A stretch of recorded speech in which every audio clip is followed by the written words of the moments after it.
So what if you're really dissatisfied with your current life and you want to make some big shifts? Where do you start? Do you quit your job and your relationships, move to another country and start everything from a new page? Or do we have other tools at our disposal to really make some shifts in our life?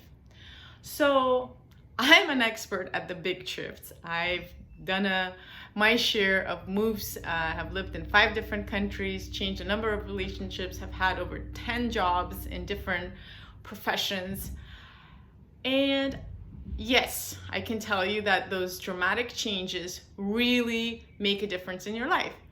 But normally they're rather superficial and they end up only creating shifts on the first moment, only to see you kind of go back to your ways in a few months after a change.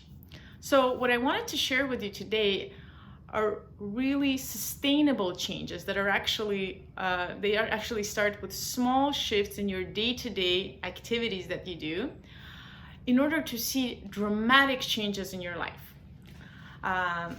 There are 3 examples that I want to give you from my personal life story to highlight this.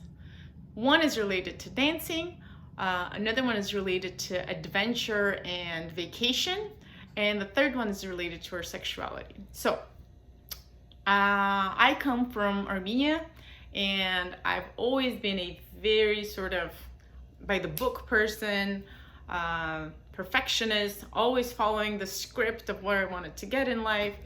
And, I was in the US, living in Washington, D.C., kind of got to my dream job, was in a wonderful relationship, and I was in my mid-20s when I realized I'm not really happy.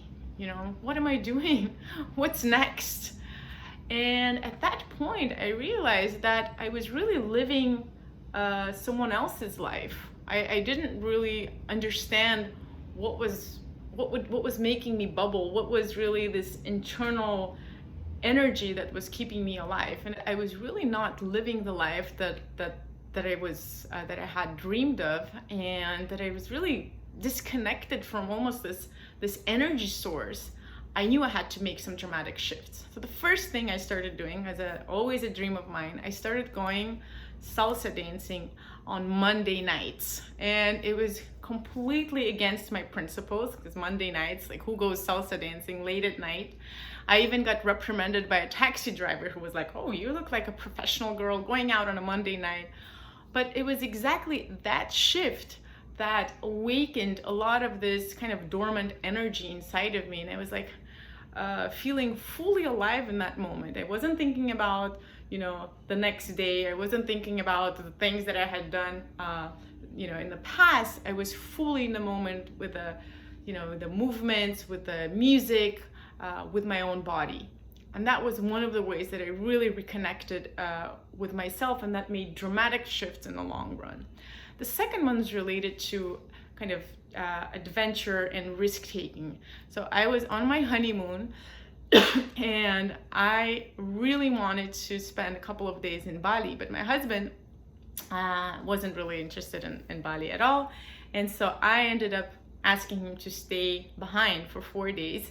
So after our honeymoon, I was there alone, traveling Bali without any preparation. I had no idea where I was going, but it ended up being the most powerful trip of my life. I reconnected with my spirituality in a really intense way. I met healers and hypnotherapists and people that I really wanted to connect with in order to understand some really important things about myself.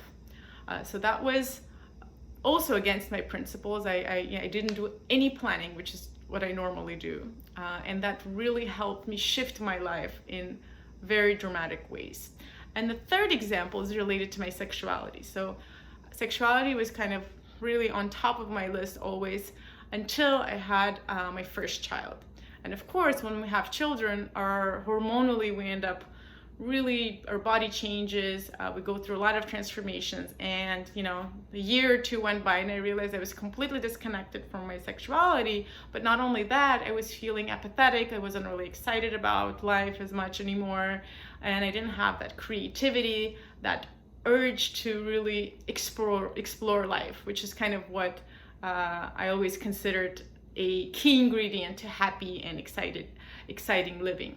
So I ended up being really lucky because at my institute, at the Embody Wellness Institute, I had Andrea Santiago, a really incredible professor, teach us some techniques from Taoism and Tao of love, right? So it's the way that the Chinese saw sexuality was that they saw it as our source of energy or vital energy that we can reconnect to through breathing and through different movements.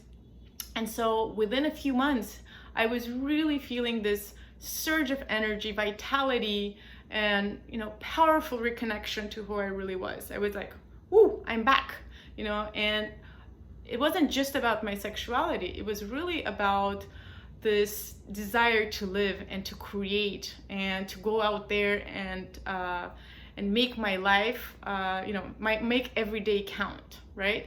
So those three examples really portray how those seemingly unrelated ways of shifting my life, they ended up making huge shifts and transformations in the way that I live my life. So it could be something different for you. It might not be dance, it might be singing, or it might be, rock climbing, or it might be related to your sexuality or the way that you perceive yourself in this world. But whatever it is, normally it's those little things that you have to review in the way that you do your day-to-day activities to really make big transformations. So I invite you to join me on July 21st for Reset 21, a 21-day journey that I've designed to really look at those day-to-day activities, the way that we take care of ourselves, the way that we reconnect to our purpose, and the way that we live our day in, day out